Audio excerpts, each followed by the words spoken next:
E nós começamos o Liberdade de Opinião direto do Rio de Janeiro. Vamos até lá para conversar com o Sidney Rezende. Ô Sidney, deu tempo de votar ontem? Porque eu fiquei te acompanhando, estava aqui trabalhando a manhã inteira, fiquei te acompanhando nas redes sociais e você levando o cachorro para passear não sei onde, depois com o cachorro não sei onde, depois com o cachorro não sei onde, uma paisagem mais bonita do que a outra, evidentemente. Você foi votar? Deu tempo?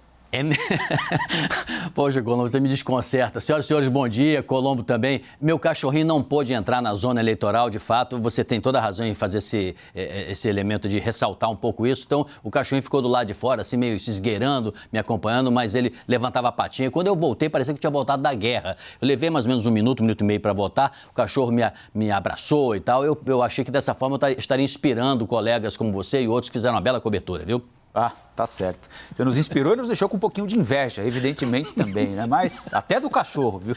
Mas enfim, vamos em frente com os nossos assuntos e o principal deles, evidentemente, não é Sidney, é o resultado das eleições municipais deste ano aqui, que trouxe à tona o seguinte cenário político partidário nas grandes cidades. Nós vamos mostrar agora para vocês. O MDB é o partido que mais elegeu prefeitos em capitais, são 5 no total.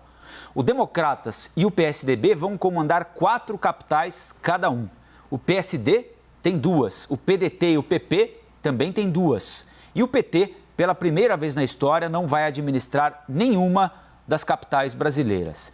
Sidney, queria que você fizesse uma avaliação sobre que país saiu das urnas agora com o resultado do segundo turno conhecido, quem é que sai mais forte, quem é que sai mais fraco. Colombo, já fala de abstenção e outras coisas, né? Mas de qualquer maneira, olha, sensacional, né? Eleição em paz, tranquila, viva a democracia. Né? O Boulos até ligou no estilo americano, né? Desejando pro Covas lá uma ótima administração, antes do resultado terminar, né? Elegância total. Eu acho que foi sensacional, uma eleição em paz, tranquila. O povo, mais uma vez, demonstra uma sinalização que nós já conversamos com uma certa exaustão até sobre o primeiro turno, né? E vai mais ou menos naquela linha. Achei o povo bem centrado. Tá bom, que muita gente não foi votar, a gente vai discutir isso depois. Mas, de qualquer forma, eu tenho a impressão que o eleitor preferiu 90% cidade e 10% no plano nacional. Mas mandou recados também. Mandou recado para geral, para todo mundo, para a esquerda, para a direita, para o presidente Bolsonaro, para o Lula, para todo mundo. Quer dizer, eu acho que foi muito interessante essa eleição. Claro, ela foi multifacetada completamente. Essa é a primeira conclusão. Dá para a gente saber quem ganhou e quem perdeu. Eu até te pergunto, você quer que eu diga aqui, pelo menos em linhas gerais, quem eu acho que ganhou, quem perdeu? Você quer que eu comece por quem ganhou ou por quem perdeu? Bom, vamos começar olhando o copo meio cheio, falando de quem ganhou, né? Vamos lá, de quem ganhou. Então, eu até fiz uma listinha aqui. Governador Dória, ele ganhou, perdeu em algumas cidades importantes, mas manteve a força do PSDB com o Covas na capital, né? Turbina o seu partido, dá uma aproximada do DEM, o DEM dá uma aproximada também dele, o DEM também ganhou, né? Então eu tenho a impressão que esses são bons vitoriosos. O Boulos ganhou também, porque o Boulos se reposicionou, ele e o seu partido, o partido dele pessoal ganhou até em Belém, ele também se projeta num âmbito mais nacional, não para você dizer assim, o Boulos vai ser o candidato da esquerda em 2022, está um pouco cedo para isso, né? Não é muito neste plano, não. Sinaliza, eu acho que ele também acabou sendo um vitorioso e trouxe uma imagem, isso é o maior do que entrou, né? Ele trouxe uma imagem de Boulos, paz e amor, né? O Lula viveu isso lá atrás também, né? Do macacão pro terno e gravata, né? Pra barba feita, para depois mais adiante, esperança, Lula ternura, paz e amor e tal. E o Boulos construiu um pouco isso, como candidato da esperança, criou um duto, um novo caminho. Acho que foi vitorioso também, o DEM eu já citei, João Dória. Os conservadores bateram à esquerda. Os conservadores, em geral, bateram à esquerda. E os partidos que muita gente achava, não é só do Centrão não, né? Mas vamos alargar um pouco mais, achavam que não iam ser bem votados, foram, né? Então o PP, PSD, Republicanos, PL, Solidariedade, Avante, Podemos, PSL, PL, Patriota, PSC... foram bem nessa eleição, pode-se dizer que não foi, foram bem. Então, estes aí, eu acho que acabaram por serem os vencedores. E ganhou o discurso mandado pelo povo, é o que dizem as urnas. Ulisses Guimarães dizia isso, né? Para ouvir o que o povo nas ruas está querendo dizer, que o povo foi mais pelo centro do equilíbrio. O povo não quer coisa raivosa, essa política do ódio aí, isso vai para o campo dos perdedores, tá? Daqui a pouco a gente vai falar. Esse discurso não colou. falou, e eu não acho ruim, não. Eu acho muito bom. Quando a gente conversa, a gente dialoga, a gente se entende. Quando a gente parte para resolver no braço, eu pelo menos me dou muito mal, né? Eu apanho junto com o meu cachorrinho, que meu cachorrinho é de paz também. Agora, quem perdeu, em Sidney Rezende, nessas eleições aqui?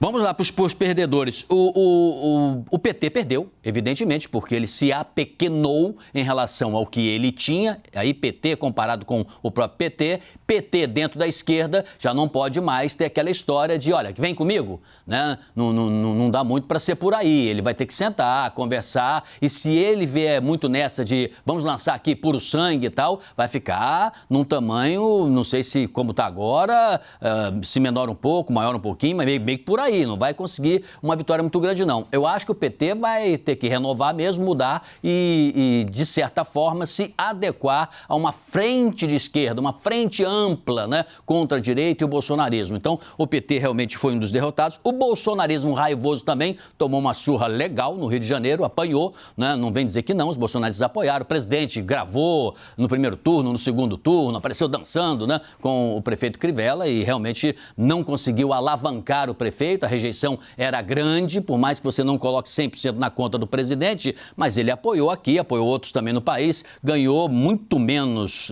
em comparação ao que perdeu, então eu considero que ele também foi um derrotado. Não foi um plebiscito, de fato não foi, mas ele também perdeu. Os evangélicos também não jogaram tudo nessa eleição, mas não saíram tão fortes quanto antes no seu discurso. Esse discurso religioso, esse discurso que tenta se resolver mais internamente. Houve um certo racha, vamos dizer assim, entre eles e eu acho interessante. Acho que houve maturidade de muitos pastores também e compreensão que aquele discurso que tem funcionado em outras eleições, nessa não funcionou tão grande. Então, os evangélicos, eu acho que eles também, de certa forma, mais perderam do que ganharam, embora muitos já ligaram a antena, que eles são inteligentes, sabem fazer política também, eles estão muito atentos ao que o povo está dizendo. Então, o povo está meio cansado também de política, por isso a abstenção se justifica, e o antipetismo, né, acabou vencendo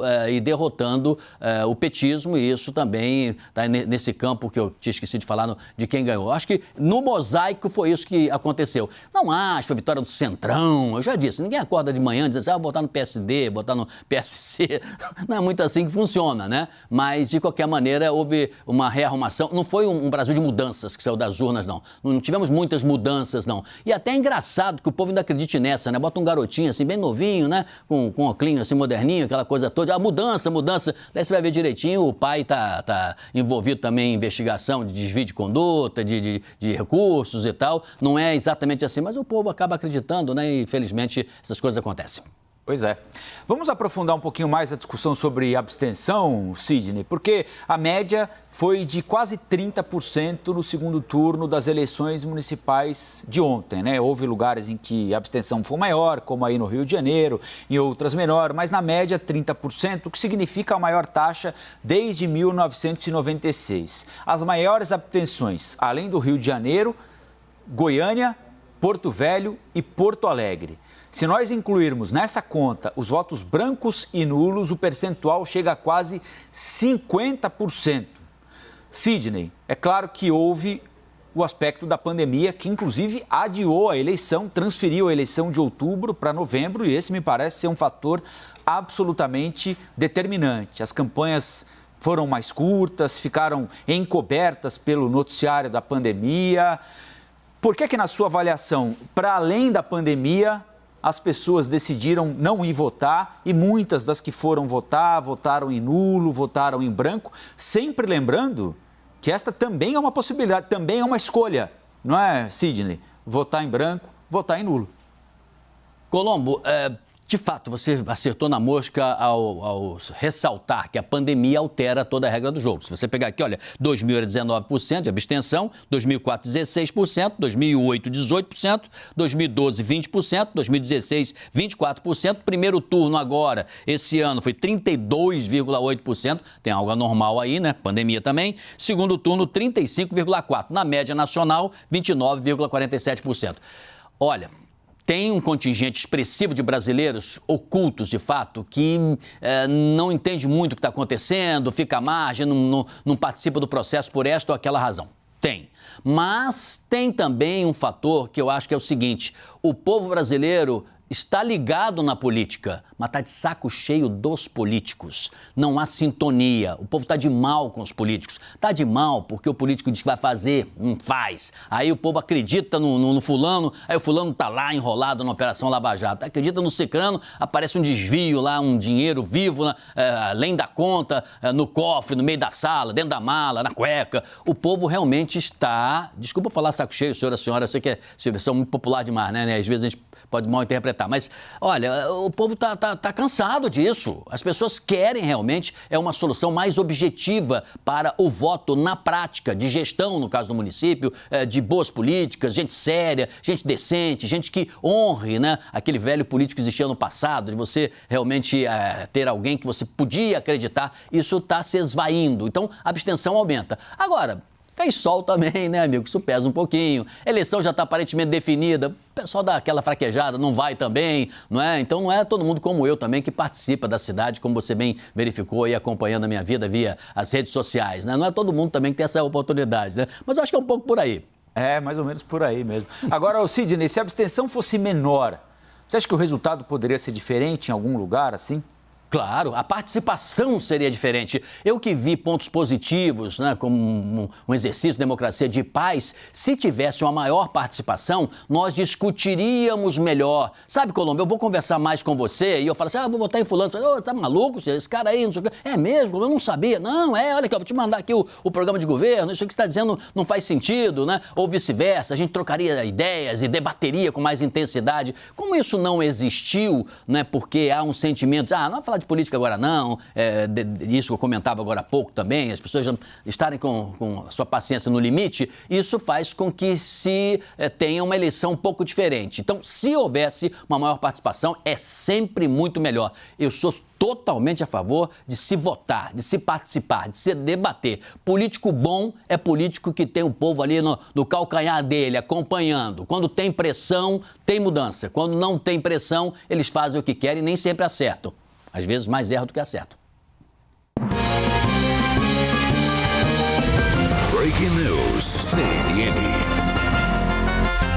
Nos Estados Unidos, a farmacêutica Moderna anunciou que vai entrar com um pedido de aprovação à agência regulatória americana para uso emergencial da vacina que desenvolve hoje. De acordo com os dados apresentados, o imunizante apresentou mais de 94% de eficácia contra a doença. Então, breaking news na programação da CNN, a Moderna entra com um pedido para o uso emergencial da vacina nos Estados Unidos. A Pfizer já havia feito o mesmo pedido, tanto nos Estados Unidos quanto na Inglaterra. Na Inglaterra, aliás, a perspectiva de que a vacinação comece com a vacina da Pfizer na próxima segunda-feira, dia 7 de dezembro. E agora, há uma nova vacina, uma nova indústria farmacêutica pedindo a aprovação imediata na FDA, que é o equivalente à Anvisa, nos Estados Unidos, para começar a aplicar a vacina da Moderna em cidadãos americanos. O imunizante, que tem 94% de eficácia nos testes, esse dado já havia sido divulgado anteriormente e havia a iminência do pedido de aprovação emergencial para que a vacina seja definitivamente aplicada nos Estados Unidos. É o segundo pedido que é feito neste mesmo sentido. Lembrando que, recentemente, o presidente Donald Trump disse em um discurso que a vacinação nos Estados Unidos começaria nos próximos dias.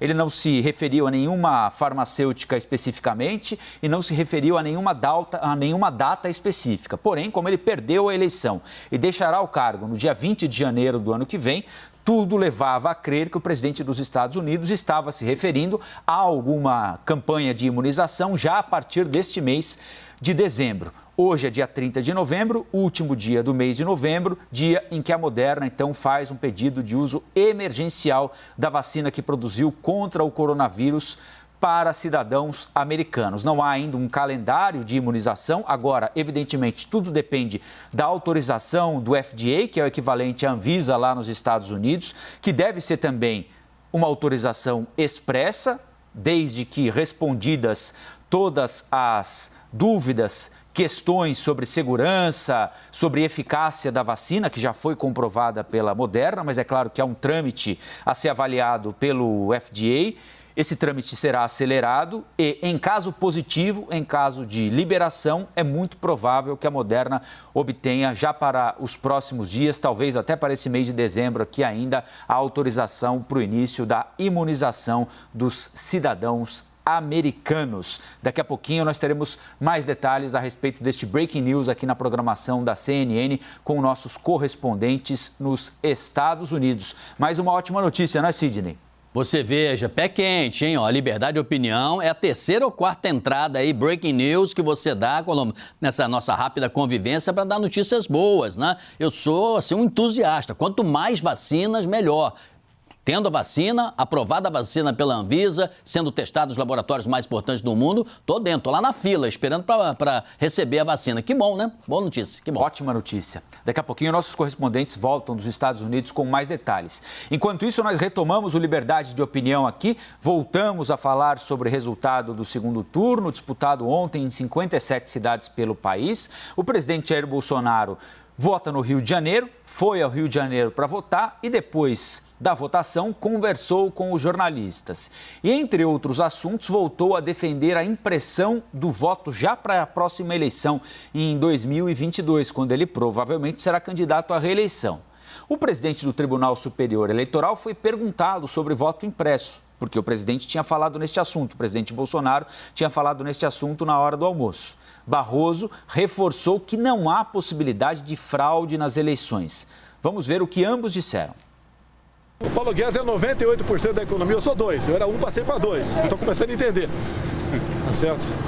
Certas coisas é igual você vai saltar de paraquedas. O cara que te inspeciona atrás, você tem que ter confiança nele. Se tiver confiança, você não salta.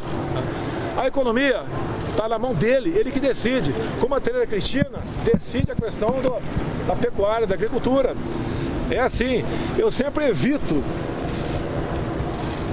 traçar uma análise muito boa ou muito ruim, dá uma segurada.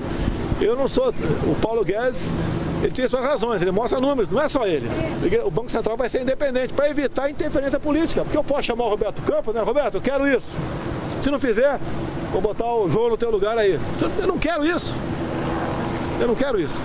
O Estado tem que interferir o mínimo possível na vida do Brasil. O Estado tem que ajudar. Bom, essas são outras falas do presidente Bolsonaro, não é a fala sobre o momento em que ele pede a impressão do voto. Ele diz ali, resumidamente, viu, Sidney, a gente vai procurar a fala correta aqui do presidente da República, mas para não atrasar o seu comentário, ele repete a tese que já tornou pública há muito tempo, de que hoje ninguém pode garantir que o resultado da urna eletrônica é o resultado correto e que na avaliação dele, aliás, ele quer implantar isso, vai enviar ao Congresso Nacional um projeto de lei para implantar o voto impresso já em 2022, você vota como faz hoje, a urna eletrônica, a diferença é que a urna eletrônica vai te dar um comprovante dizendo em quem você votou e você não vai sair da sessão eleitoral com aquela impressão, para não permitir que um miliciano, que um bandido ou que um candidato a vereador que te deu uma cesta básica verifique o seu voto. Você vai depositar o voto numa urna e aí um partido que eventualmente se sentir prejudicado pode dizer o seguinte, não, eu quero contar as impressões do voto para ver se está batendo com a urna. E o ministro Barroso disse que isso é desnecessário, que já existe hoje a possibilidade de verificação dos votos na urna, como aconteceu lá em 2014, por exemplo, quando o PSDB contestou a vitória da ex-presidente Dilma Rousseff, e ele foi irônico também, disse, olha, tem gente que até hoje acredita na vitória de Donald Trump.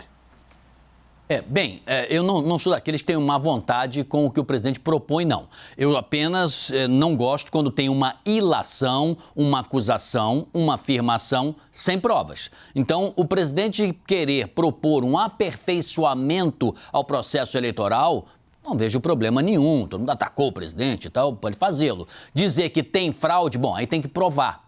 Aí tem que provar, é diferente. Agora, dizer que vai mandar também uma proposta que mande de maneira fundamentada, né, baseada em números, em dados, em realidade, porque não é algo tão fácil assim. Eu próprio acho que se poderia ter um método paralelo de aferição e verificação, de maneira até talvez aleatória, mas se verificasse sempre a eficácia para aumentar a idoneidade do processo eleitoral, para não ser somente eletrônico. E mais, o presidente não está propondo voltar a se votar como se fazia antes, no papel, pura e simplesmente. Ele quer que continue sendo eletrônico, mas tem uma maneira de se fazer também essa aferição através de um papel que possa ser impresso ali imediatamente. Isso tudo tem um custo, né? Um custo de impressão, um custo de logística. Isso tem uma demanda muito sofisticada, não é tão simples quanto a gente imagina. E não é também vacinada ante uma eventual fraude para um processo 2, se isso viesse a ser adotado dessa maneira, Colombo, porque pode acontecer de se ter uma adulteração numa determinada urna, por exemplo, numa zona eleitoral que se sabe que o adversário vai vencer quase 100%, e ao se anular ali, bastando adulterar a de papel, incluindo, quem sabe, ali um papel a mais, o sujeito vai dizer, olha, não pode, aqui tá condenado, porque tem um papel a mais que mostra que essa urna toda tem que ser cancelada. Isso vai causar um outro tipo de problema. Agora, se o presidente fundamentar isso e mandar para o Congresso, perfeitamente. Mas o tema já foi debatido no passado. O presidente, acho que pegou um pouco aí, perdeu um pouco esse timing, embora ele sempre fosse contra esse modelo de votação eletrônica. Propor não acho ruim, propor de maneira fundamentada eu acho ótimo. Sem isso, acho péssimo. Agora, Sidney, um argumento não seria uma suspeita sobre a urna eletrônica e não há nenhum derrotado na eleição deste ano aqui questionando o resultado, suspeitando de alguma fraude na urna eletrônica, dizendo, eu perdi porque a urna eletrônica da sessão tal estava fraudada, porque já tinha voto depositado na urna antes das 7 horas da manhã. Ninguém reclama disso, absolutamente ninguém. Então, a tese do presidente da República não acaba perdendo força quando ele não é acompanhado sequer pelos derrotados nas eleições? É verdade. Se você não fundamenta de maneira objetiva, sim. Mas não significa que você não possa criar antídotos para a hipótese de exceção futura. Vamos imaginar, eleição 100% legítima agora e idônea como garante o Tribunal Superior Eleitoral e você apenas corrobora com isso dizendo, olha, ninguém reclamou. Né? E de fato tivemos um mosaico aí de partidos mais diversos, né? Assumindo prefeituras em todo o país, mostrando que não há, pelo menos se houvesse uma adulteração, uma fraude, iria para ter uma lógica, né? Para alguém, para algum lugar, para um partido qualquer e não, em absoluto, isso não está nem no presente nem no horizonte. Agora, criar um sistema melhor para o futuro não é ruim. Agora, eu concordo totalmente com você que o presidente não tem como hoje ter fundamentação objetiva a não ser suspeita. Eu estou imaginando com toda a pureza da alma que o presidente esteja propondo algo para melhorar. Não que ele esteja já, de alguma maneira, criando aí uma espécie de suspeição para 2022, para depois, perdendo a eleição, dar uma de Trump, né? Dizer que perdeu porque teve fraude. Aí realmente não dá, não cola, né? Bom, a política de cota racial e de gênero não trouxe mudanças significativas no panorama da política das grandes cidades brasileiras. 17 capitais ou cidades com mais de 200 mil habitantes elegeram candidatos pretos ou pardos. Essa relação é praticamente a mesma da eleição de 2016, a última eleição municipal, quando 18 candidatos negros ou pardos foram eleitos. E Palmas, no Tocantins, é a única capital que vai ser comandada por uma mulher. Sidney, a representatividade das candidaturas ainda não se reflete em resultado prático na urna. Por quê? Bom, é cedo ainda, é verdade que o professor Lupércio do Solidariedade venceu em Olinda, em Pernambuco, né? Ele se auto-identifica como preto, no primeiro turno. Suelen Rosim, do Patriota, em Bauru, em São Paulo, também no segundo turno.